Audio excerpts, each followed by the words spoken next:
Y bienvenidos a Calvario. Nos alegra que estás aquí con nosotros o en línea. En Calvario enseñamos la Biblia versículo por versículo, capítulo por capítulo y libro por libro para equiparlo como discípulo de Jesucristo, para que impactes al mundo alrededor de ti.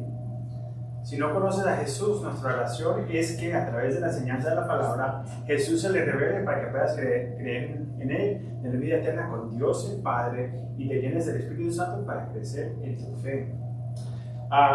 Hoy tenemos solamente un anuncio. Oremos por la paz en Israel y por las vidas inocentes en Gaza, Israel y los países vecinos.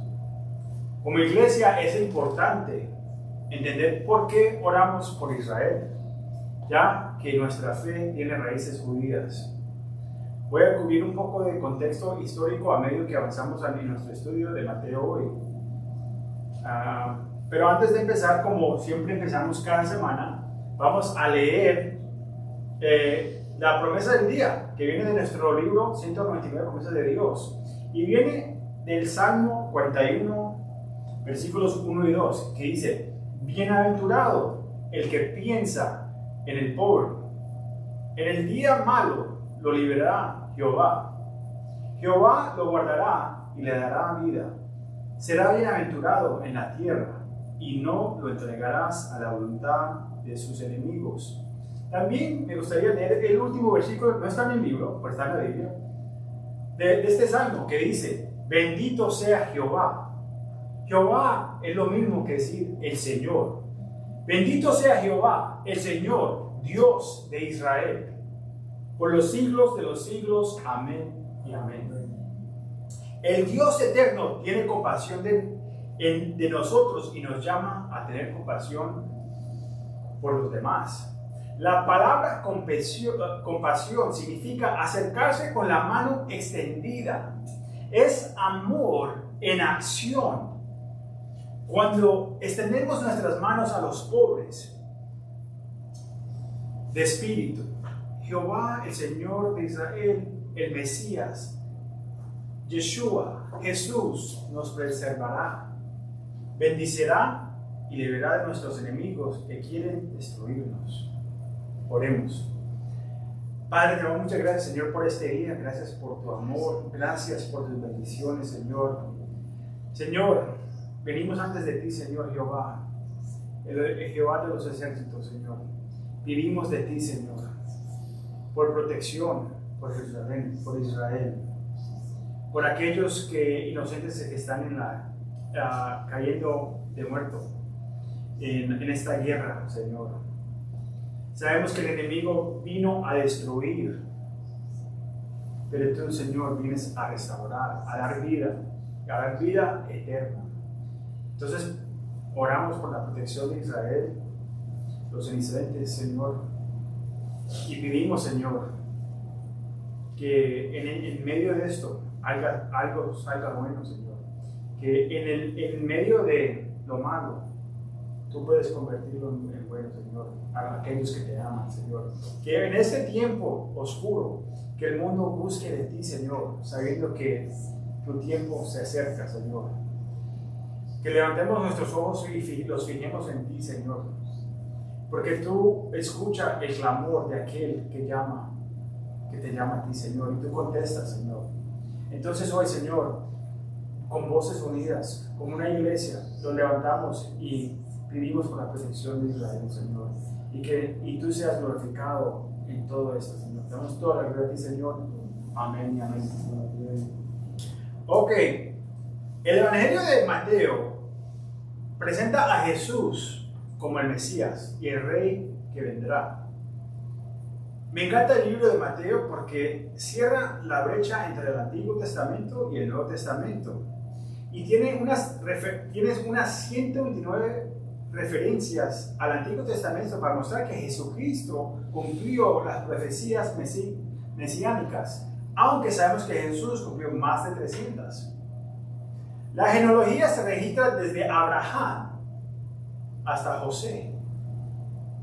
Es la genealogía de Abraham, de Isaías, de Jacob, de David,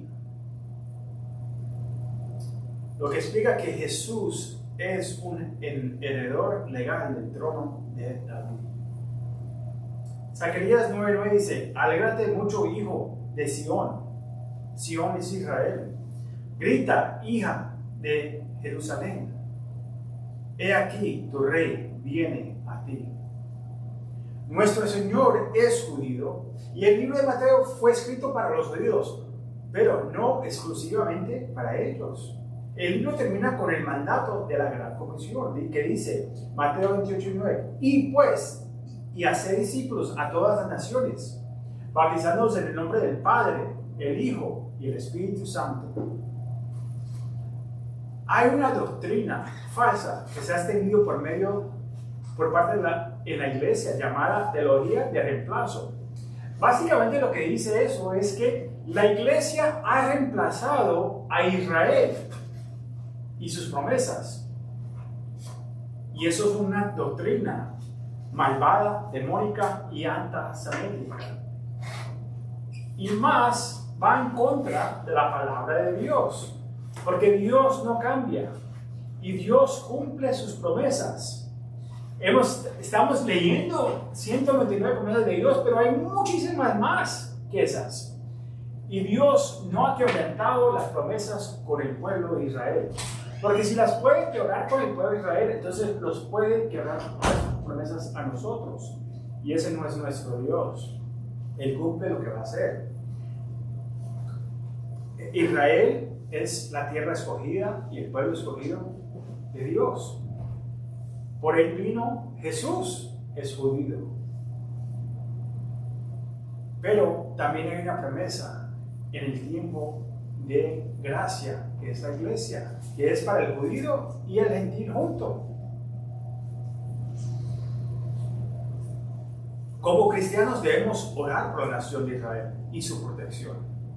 También debemos orar por las vidas inocentes afectadas mientras Israel se defiende. Y los terroristas se esconden detrás de la gente inocente. Si usted conoce cualquier país que ha estado debajo guerra, usted sabe que el terrorista tiene sus intereses y no le importa quién se lleva cautivo, sea niños, niñas, mujeres. Bombean. En Colombia sabemos mucho de esto. Los guerrillas.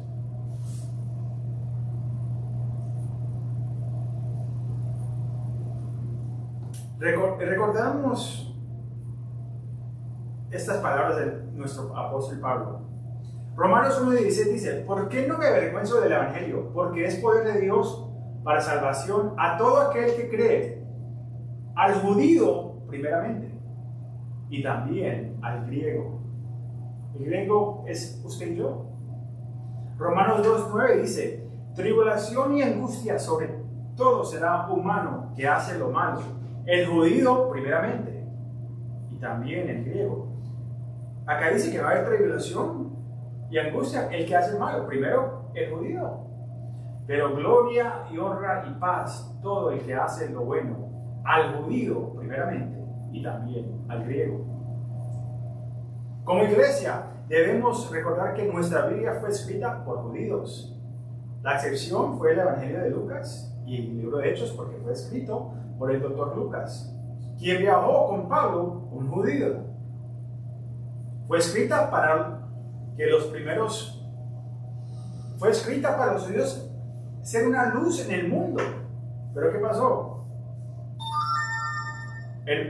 Si a usted le ha dicho la tradición que los judíos mataron a Jesús y por eso es que está bien odiar a los judíos, están equivocados. No fueron los judíos que mataron a Jesús, fueron nuestros pecados. Jesús murió por el judío y por usted también. Recuérdense que fue los romanos que se trató de lavar las manos, decir que yo no veo falta en él, pero me lavo las manos. Nosotros tratamos de lavarnos las manos de que nosotros fuimos los que mandamos a Jesús a la cruz, pero fueron nuestros pecados. El estudio de hoy: Jesús sanará, echará fuera demonios y restaurará vidas, porque el Señor tiene compasión por nosotros. Él ha extendido su mano y nos ha engendrado y adoptado como hijos del Dios judío. Él tiene compasión por los perdidos y nos invita a trabajar y pastorear con Él, como vemos cuando terminamos nuestro estudio. Ok, síganme en Mateo capítulo 9, versículos 18 y 19. Vamos a empezar ahí. Mientras él les decía estas cosas, vino un hombre principal y se postró antes de él, diciendo: mi hija acaba de morir, mas ven y pon tu mano sobre ella y vivirá. Y se levantó Jesús y le siguió con sus discípulos. Ahora, primero, la hija no había muerto todavía está viva, pero estaba a partir de morirse. El Evangelio de Lucas nos dice que el nombre del gobernante o de este hombre principal es Jairo, un jefe del sinagoga. La sinagoga es como la iglesia de hoy. Era un lugar donde los judíos se reunían para adorar y estudiar las escrituras, como hacemos nosotros. Pero permítame aprovechar este momento para darles una breve historia antes de regresar a nuestro estudio. Las sinagogas fueron creadas después de que los judíos ya no podían adorar en el templo de Jerusalén. Después de que el templo fue destruido y los judíos fueron tomados cautivos durante 70 años por los babilonios en el año 586 a.C. Si ustedes se recuerdan, primero estudiamos el libro de Amos. Antes de Mateo estamos en el libro de Amos. Y hace 200 años antes de este tiempo, primero vinieron los de Asiria y se llevaron al reino del norte y se los llevaron. Porque Dios trajo juzgamento contra Israel. Porque empezaron a adorar a los dioses de la tierra y tener un altar también para Dios. Dios no está compartiendo. Dios no quiere compartir su tiempo con Él y con María. No quiere compartir su tiempo con Dios y con los apóstoles. No, solamente hay un Dios, solamente hay un mediador, y es Jesucristo. Y entonces, acá vemos que el reino del sur fue captivado por los de Babilonia. El templo fue reconstruido en el año 516 a.C. y las muras alrededor de Jerusalén fueron construidas y alrededor del templo por Nehemías en el año 444 antes de Cristo haber nacido.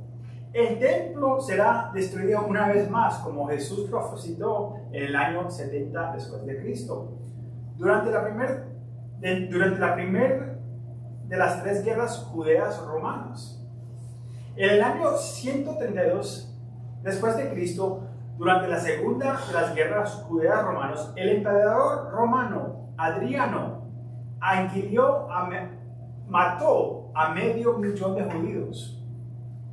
Y este cambió el nombre de la ciudad de Judea y la llamó Siria a Palestina, por el nombre de los filisteos, que no eran árabes, pero era para borrar la identidad de los judíos.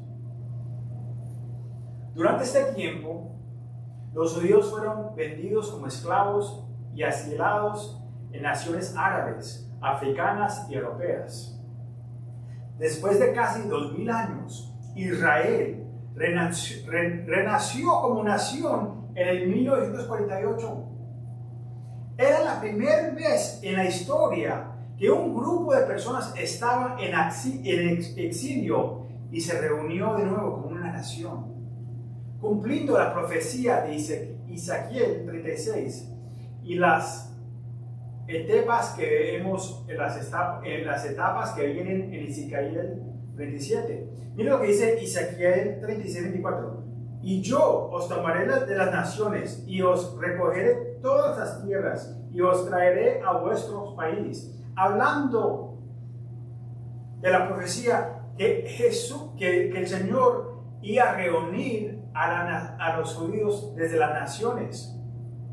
Y todavía se está cumpliendo esto, porque recuérdese la historia que le acabo de contar del reino del norte, que vinieron los asirios y se llevaron a las 10 tribus, que las llamamos las tribus perdidas, pero no están perdidas, porque vemos en el libro de Apocalipsis que van a haber 12,000 representando a cada tribu en la gran tribulación. Y ellos, después de que la iglesia ya no esté acá, van a estar los judíos de cada nación repartiendo y compartiendo el evangelio a través del mundo. Dios no se ha olvidado del pueblo de Israel. Hoy en día adoramos en iglesias y sinagogas, pero va a haber un tercer templo que será reconstruido.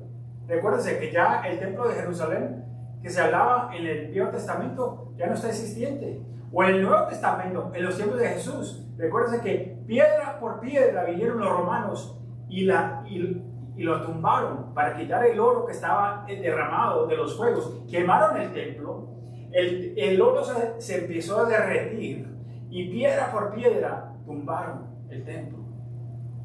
Pero la palabra de Dios dice que va a ser reconstruido de nuevo. Y cuando sea reconstruido, ¿sabe dónde va a estar? En Jerusalén, en Israel. Y el reino mileniero, nosotros adoraremos ahí. Volviendo a la historia acá de Jairo, el jefe del sinagoga, encontramos un hombre con autoridad, poder, prosperidad y responsabilidad para manejar los dispuestos en el barrio. Sin embargo, por encima de todas estas cosas, su primer ministerio fue en su casa. Era esposo y padre. Como padre, tuvo una hija de 12 años.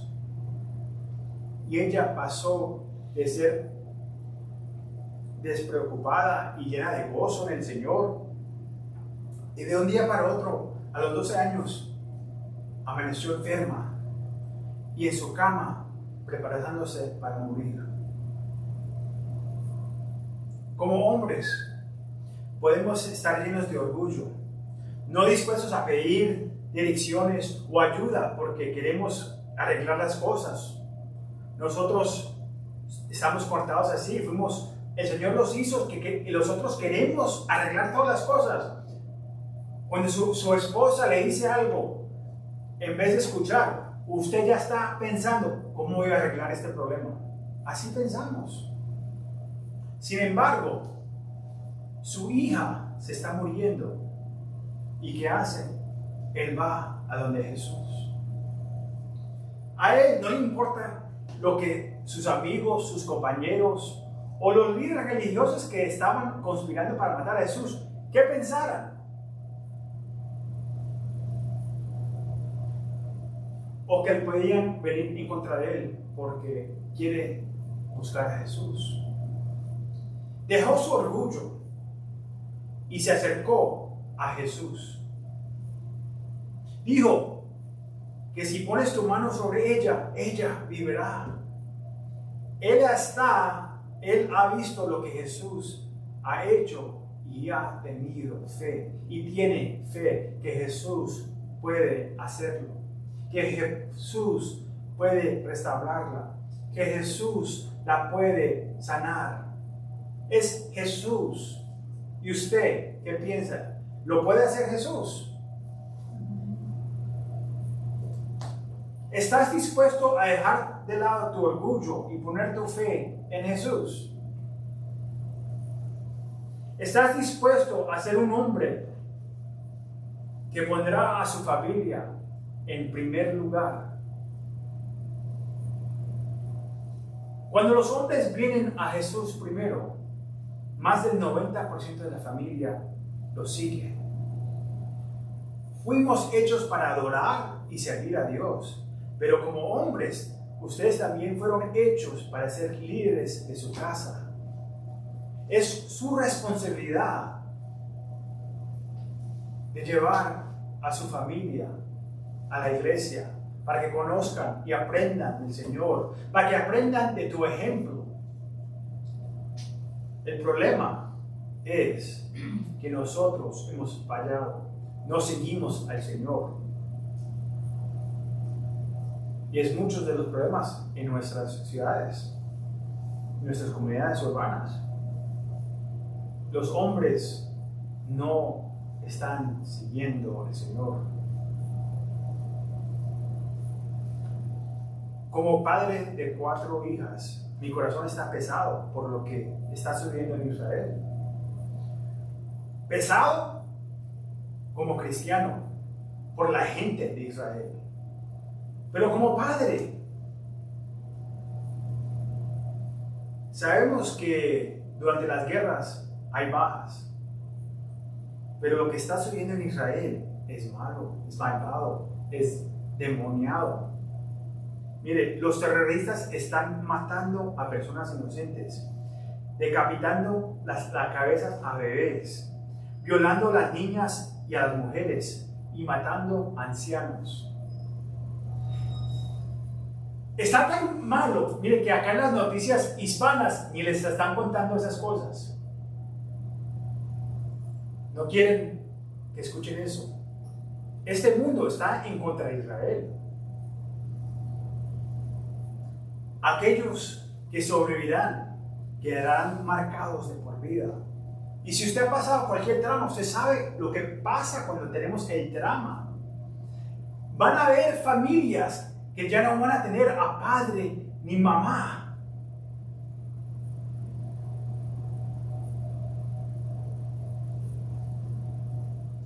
Están mal las cosas allá. Estaba viendo un video esta semana de un padre que se enteró que su hija había desaparecido.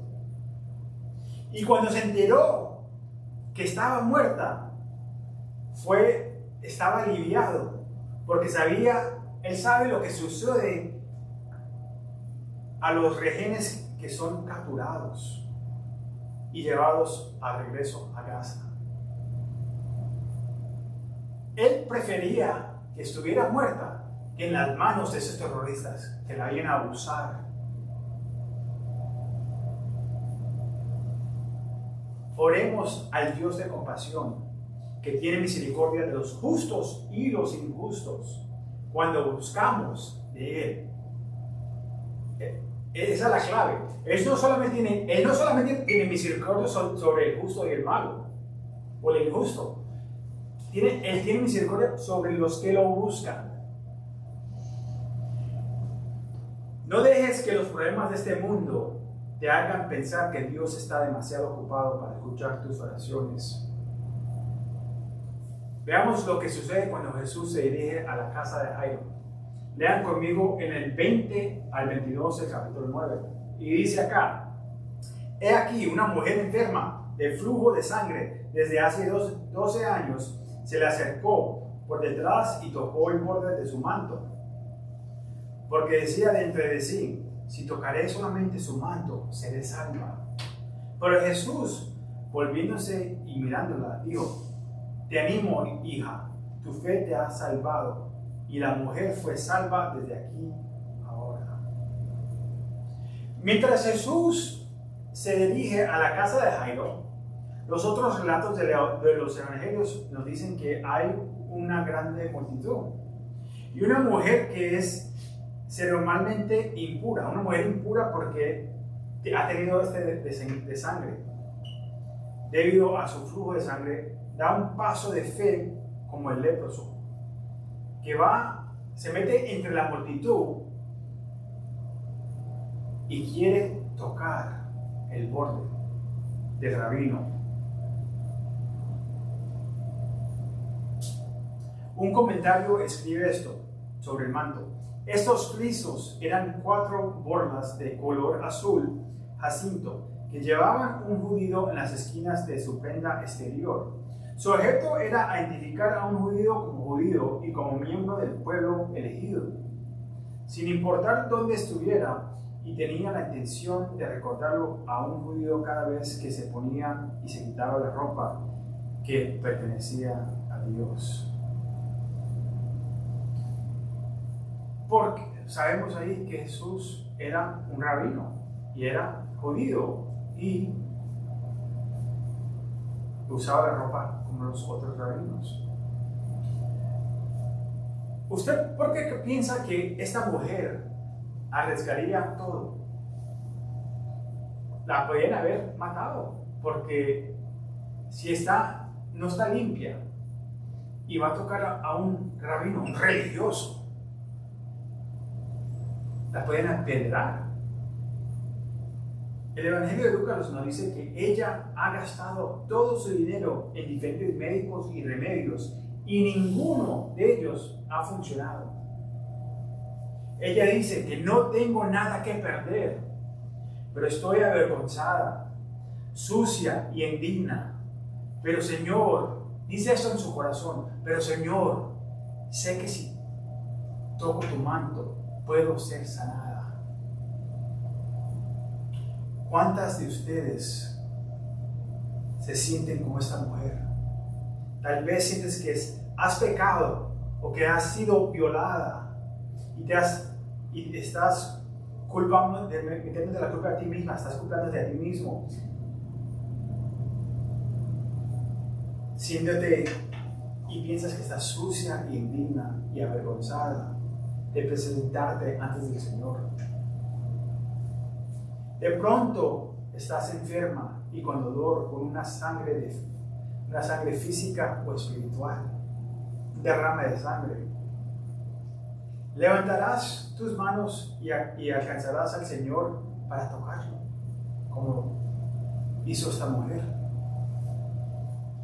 Él es el Dios de compasión y Él responderá a tus acciones. Jesús responde en Lucas: ¿quién me tocó? Porque percibí que salía de mí un poder. El Señor no busca avergonzar a esta mujer. El Señor humilla a los que se enlatacen a sí mismo y exalta a los que se humillan. Él le dice: hija. Imagínense eso. Esta mujer por 12 años no puede estar cerca de otras personas porque no está limpia de la sangre que se está desarmando. No puede estar alrededor de otros. No puede ir al templo a adorar al Señor. Y lo primero que el Señor dice: hija, tu fe te ha sanado. Querida hija del Altísimo, Él te ama. Él quiere reconocerte públicamente como su hija, sanar tu quebramiento y recordarte que ya no estás sucia. No es por superstición, porque pensaban ellos en esos tiempos que si solamente podía tocar el manto de un rabino sería limpia. No, eso no fue la que la sanó. Fue por tocar, fue por fe que fue sanada. El Dios de compasión no ignora a esta mujer. Sabiendo que hay una niña que se está muriendo, Él tiene tiempo para nosotros. Sabemos que hay una guerra en Israel, pero Él todavía está interesado en tu corazón y responder a tu oración.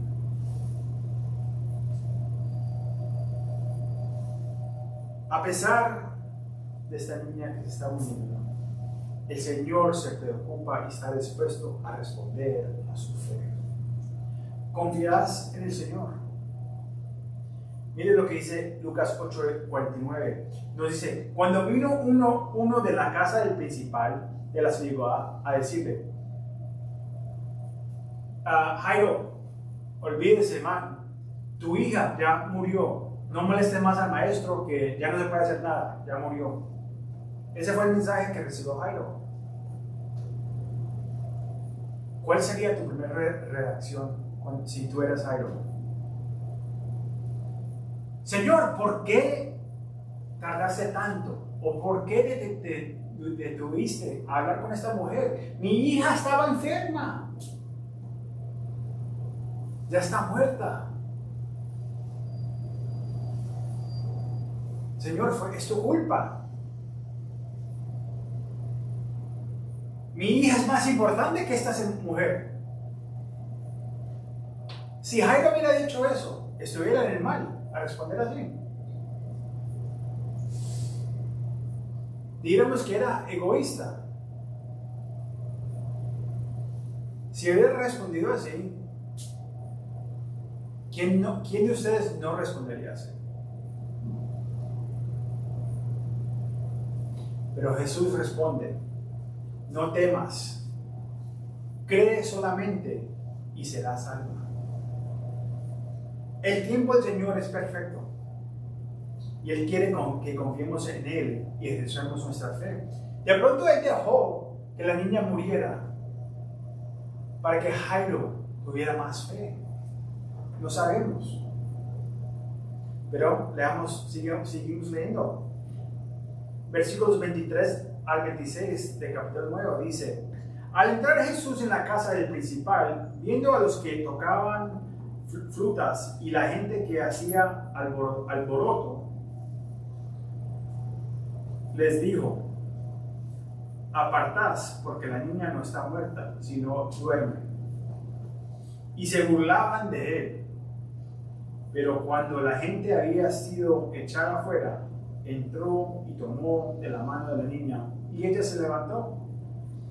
Y se difundió la fama de esto por toda aquella tierra.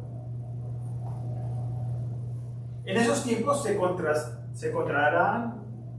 contrataron dolientes profesionales para llorar la muerte de la niña. La tradición era que incluso las familias más pobres contrataban a dos floristas y a una mujer que lloraba, siendo, eso según la Mishnah judía, siendo un hombre principal. Me imagino que tenía una banda ahí y muchas mujeres llorando. Pero Jesús dice que ella no está muerta, sino durmiendo. ¿Está equivocado el Señor? No. ¿Sabes que es un espectáculo? Porque rápidamente están llorando y ahora se empiezan a burlar del Señor. Son profesionales, eso es lo que hacen. Un minuto están llorando y el otro minuto se están riendo. Así es el mundo. Sin embargo, ni la burla ni la idea que él quedaría impuro al tocar un cadáver muerto le importaba al Señor, porque él quería hacer la voluntad de Dios. El Señor tiene compasión de nosotros y murió en la cruz por nuestros pecados y venció al pecado y la muerte y resucitó y viene de nuevo. La realidad de la muerte puede asustarnos directamente, pero la muerte significa algo diferente para los cristianos. Si usted es un creyente de Jesucristo, la muerte no es el fin. Tampoco vamos a ver que no hay un tiempo, no hay un lugar de purgatorio donde estamos esperando que alguien nos ore ahí para que salgamos. No, la Biblia no enseña eso. 2 Corintios 5:8 dice: confiamos sí, nos agrada más bien estar ausentes del cuerpo y estar presente con el Señor. Dice que cuando morimos afuera del cuerpo, inmediatamente estamos con el Señor, nuestro espíritu. Jesús le dijo al ladrón en la cruz: estarás conmigo en paraíso hoy. ¿Cuándo? Hoy. Nuestros espíritus van a estar con el Señor, pero nuestros cuerpos esperan la resurrección.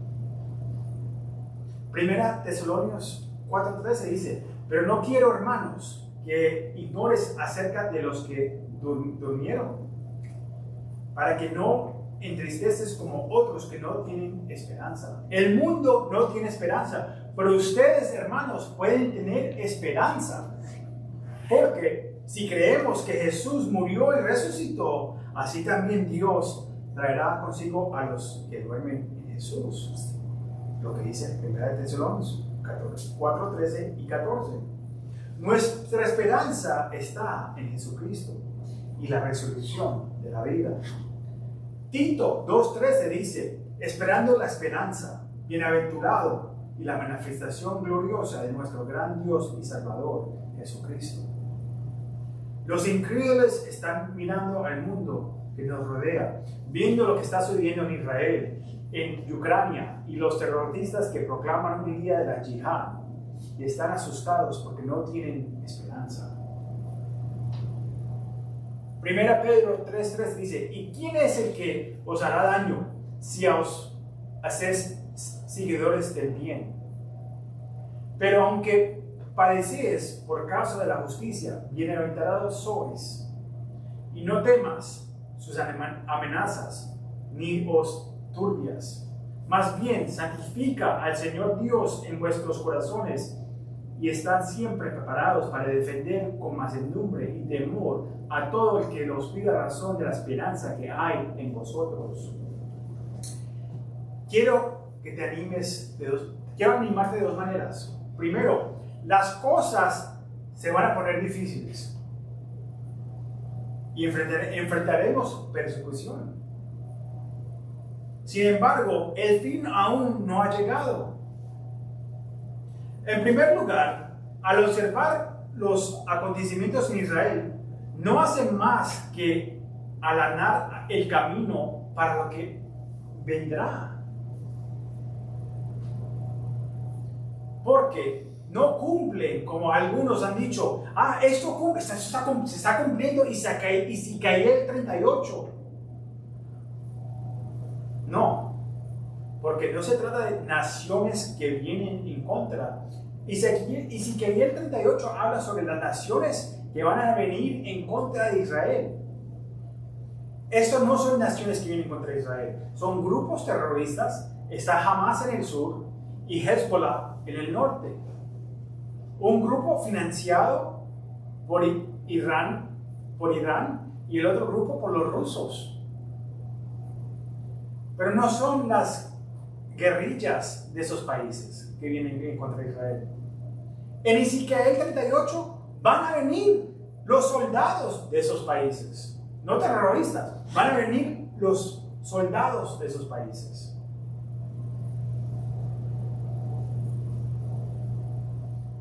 También en Ezequiel 38, la nación de Israel va a estar solita. Hoy, los Estados Unidos tienen un barco que fue para allá. El barco Gerald F. Ford está para allá, uno de los más avanzados en el mundo. En el tiempo de Ezequiel 38, Israel va a estar solo. No va a haber Estados Unidos, no va a haber Francia, no va a estar Inglaterra, va a estar solito. Pero el Señor es el que viene a defenderlos. Lo otro que quiero compartir, animarlos, es para compartir la esperanza que tenemos. Ustedes tienen esperanza que este mundo no tiene. Ahora, si no tienen esa esperanza, tienen que mirar a ver cómo está su relación con el Señor. Si usted de verdad no conoce al Señor, está jugando juegos. Hoy es el día para poner sus cuentas en orden con el Señor, para que tengas confianza.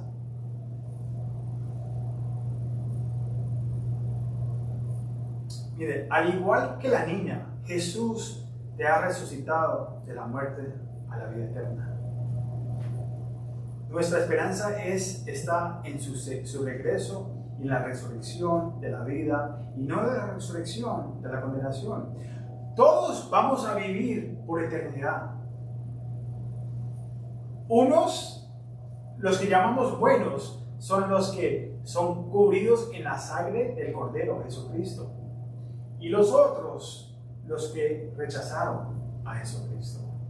Juan 5:28 dice esto: no os maravilléis de esto, porque viene la hora en que todos los que están en los sepulcros oirán su voz, y saldrán los que han hecho el bien a la resurrección de vida y los que han hecho el mal a la resurrección de la condenación. No se confundan, no está hablando de tus buenas obras. Recuerda que solamente hay alguien que es bien y es Jesús. Es cuando hemos confiado en la gracia del Señor. Y el mal es el que ha rechazado al Señor.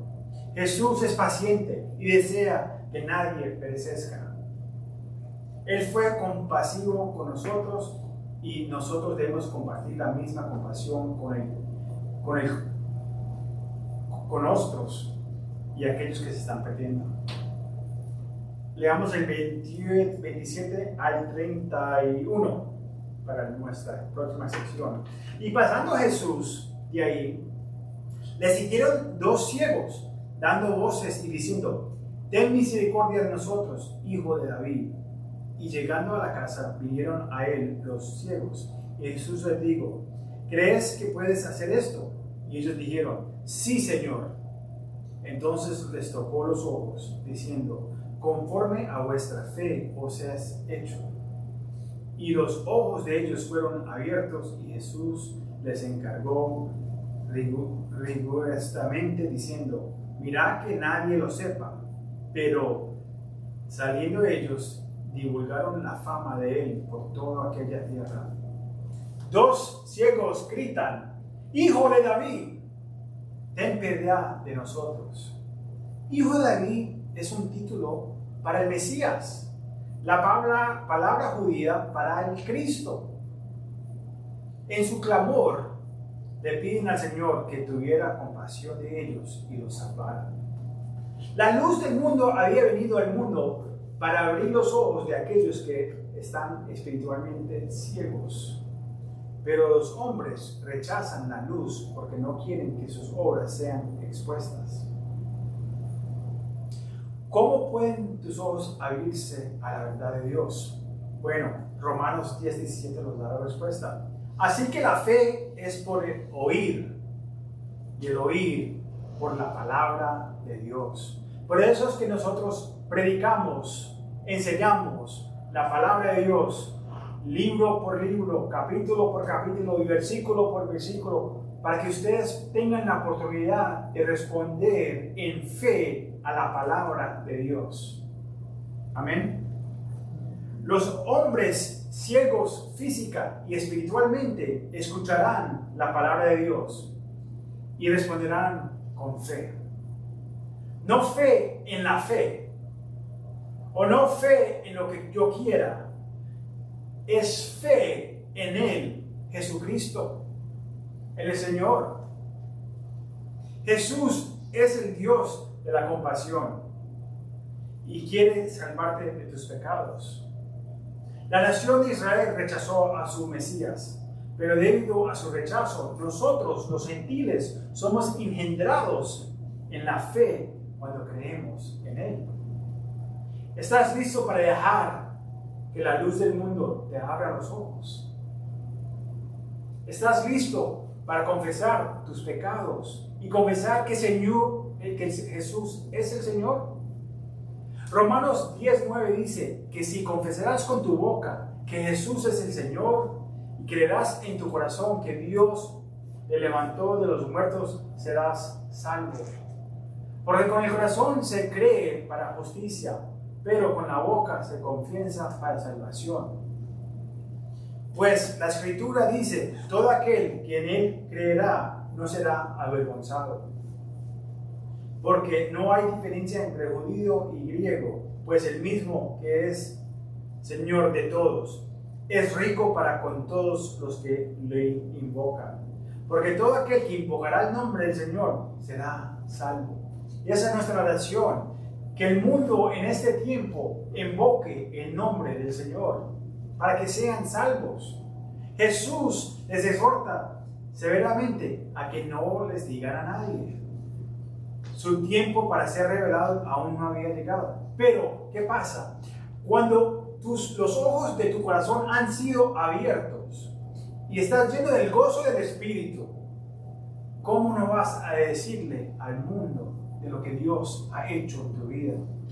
De que Jesús, tú eras ciego, que ahora puedes ver. Oh, no eras ciego físicamente, estabas ciego espiritualmente a las cosas de este mundo. Estabas ciego porque estabas ciego en tu pecado. Pero ahora Dios te ha liberado y te ha salvado. ¿Cómo no vas a compartir lo bueno que Dios ha sido en tu vida? Leemos el versículo 32 al 34, ya casi llegando al fin de nuestro estudio esta tarde. Mientras salieron ellos, he aquí le trajeron un mudo endemoniado y echando fuera el demonio, el mudo habló. Y la gente se maravillaba y decía: nunca se ha visto cosa semejante en Israel. Pero los fariseos decían: por el príncipe de los demonios echa fuera los demonios. Los judíos creían que los demonios no pueden ser expulsados de alguien a menos que el demonio dijera su nombre. Todavía tienes eso hoy en día en iglesias. Gente tratando de expulsar a un demonio y diciéndole que primero debemos saber su nombre. ¡Demonio, dime, ¿cómo te llamas? Pero hay un mudo, no puede hablar. Entonces no hay esperanza para este mudo, de acuerdo a los religiosos. Pero luego, ¿qué pasa? Entra la esperanza. Y la esperanza tiene un nombre, y su nombre es Jesús. No sabemos qué es lo que hace, qué pasó con los ciegos, por qué eran ciegos, no sabemos. Pero vemos acá, la influencia demónica puede cancelar enfermedades aquí, como este mudo. Este hombre estaba enfermo y mudo porque tenía un demonio. Eso no significa que todas las personas que están enfermas tengan un demonio. Hay una guerra, pero sí vemos, hay una guerra espiritual. Pero hay una diferencia entre ser poseído por un demonio y ser oprimido por uno. Pablo puede relacionar con el hecho de que un demonio lo oprimiera y le causara una enfermedad. 2 Corintios 12, versículos 7 al 10 dice: y para que la grandeza de las revelaciones no me exaltase demasiadamente, me fue dado un aguijón en mi carne, un mensajero, un ángel, una crea angélica de Satanás, un demonio que me abofetaba para que no me enlatazca sobremanera. Respecto a lo cual 3 veces he rogado al Señor que lo quite de mí, y me ha dicho: basta mi gracia, porque mi poder se perfecciona en la debilidad. Por tanto, de buena gana me gloriaré más bien en mis debilidades, para que reposo sobre mí el poder de Cristo. Por lo cual, por amor a Cristo, me gozo en las debilidades, en afrentas, en necesidades, en persecuciones, en angustias, porque cuando soy débil, entonces soy fuerte en el Señor. Si estás enfermo, ora para que el Señor pueda sanarte. Pero a veces Él permite que tengamos una enfermedad para conectarnos, para acercarnos más a Él, aterrizarnos y confiar en el Señor.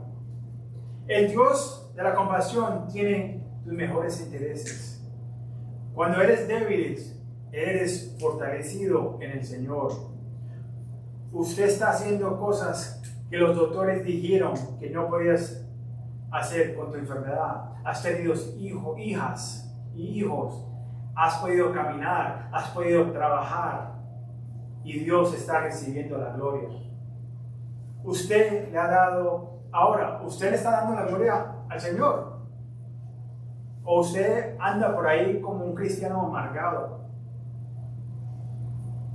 Hay muchos cristianos que dicen que son salvos, pero tienen la única cara. Que tienen una cara bien fea, amargada, como si hubiera comido un limón.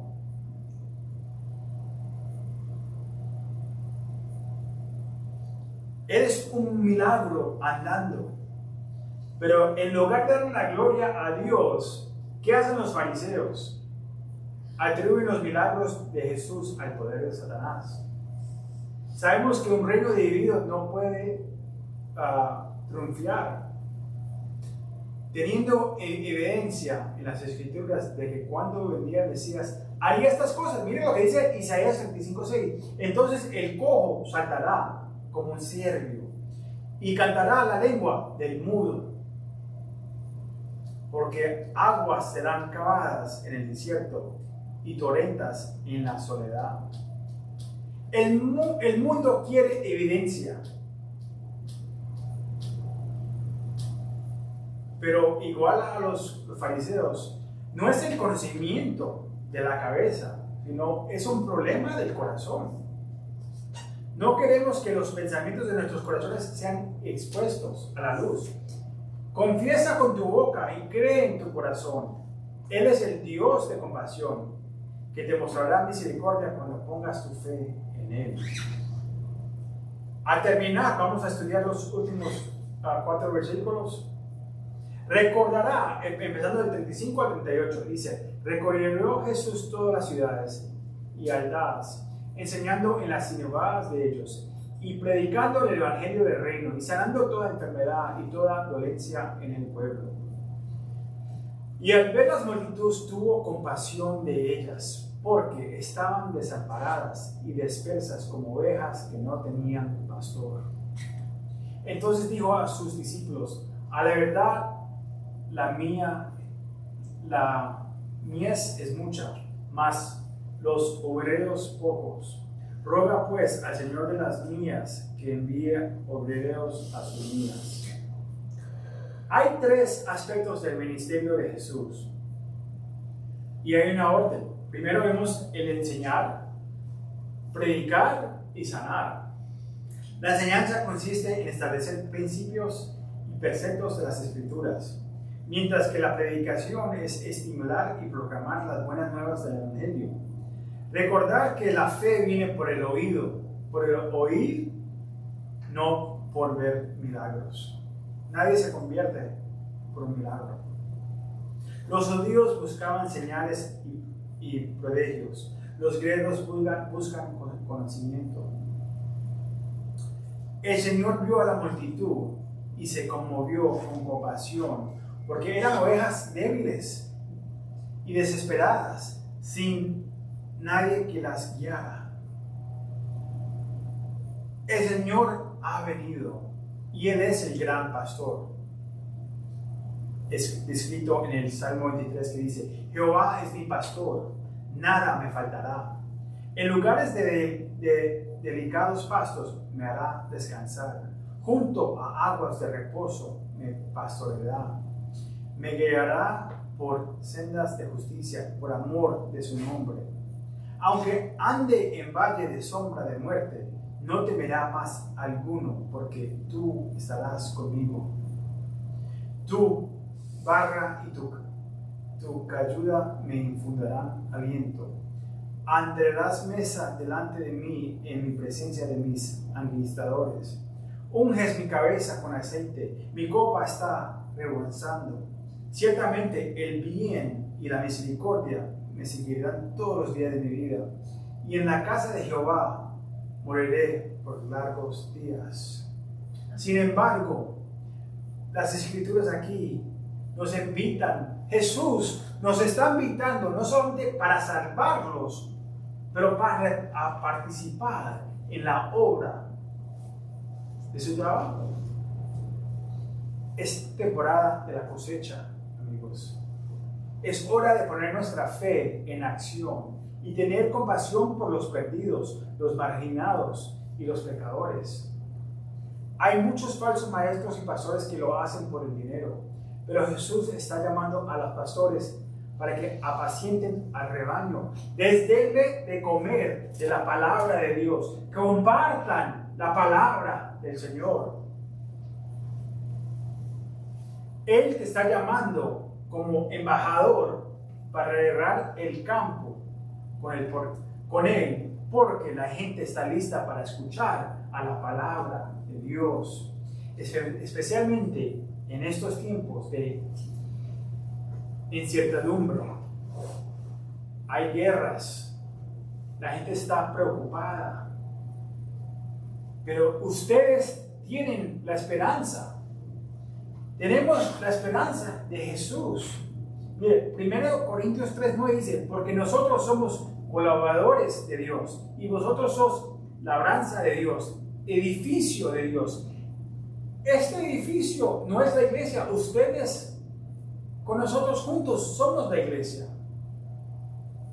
1 Corintios 12:28 dice, y a unos pues puso Dios en la iglesia, primeramente apóstoles, luego profetas, los terceros maestros, luego los que hacen milagros, después de los que sanan, los que ayunan, los que administran, los que tienen dones de lenguas.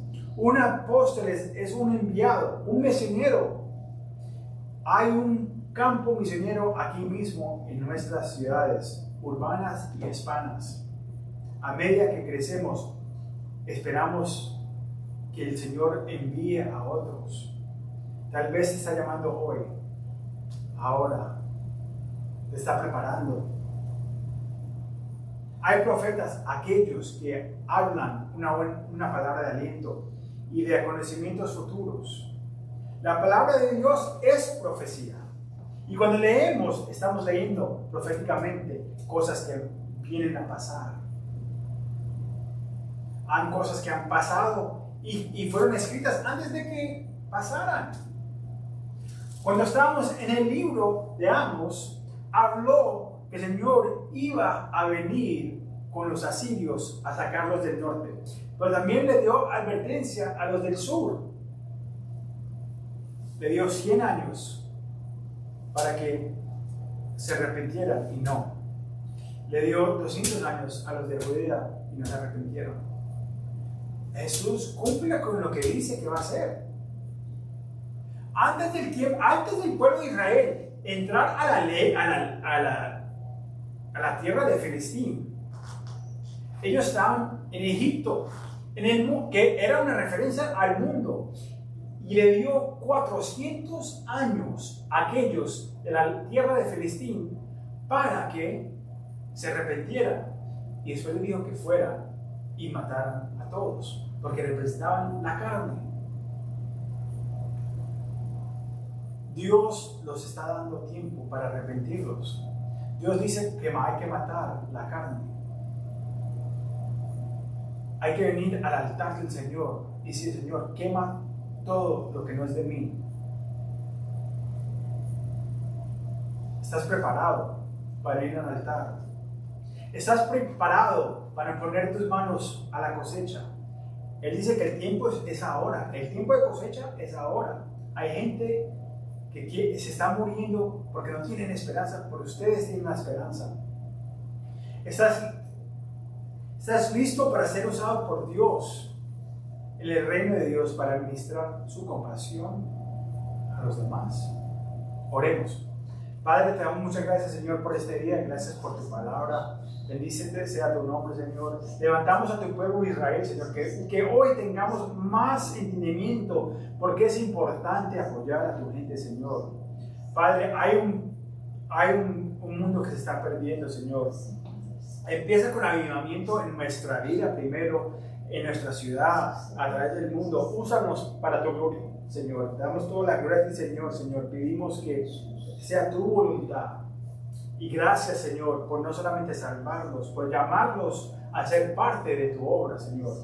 Que tu nombre sea magnificado, Señor, porque sabemos que tu corazón es que nadie perezca. Entonces, Padre, que damos la gloria a ti, Señor. Bendice a tu pueblo Israel, bendice a tu iglesia, bendice a nosotros. Ven por delante de nosotros. Te damos toda la gloria, Señor. Amén y amén. Amigos, nos vemos la semana que viene, si Dios quiere. Mañana no está prometido. Si no estás con el Señor, hoy es el día de ponerte en cuenta con Él. Amén, amén, te amamos.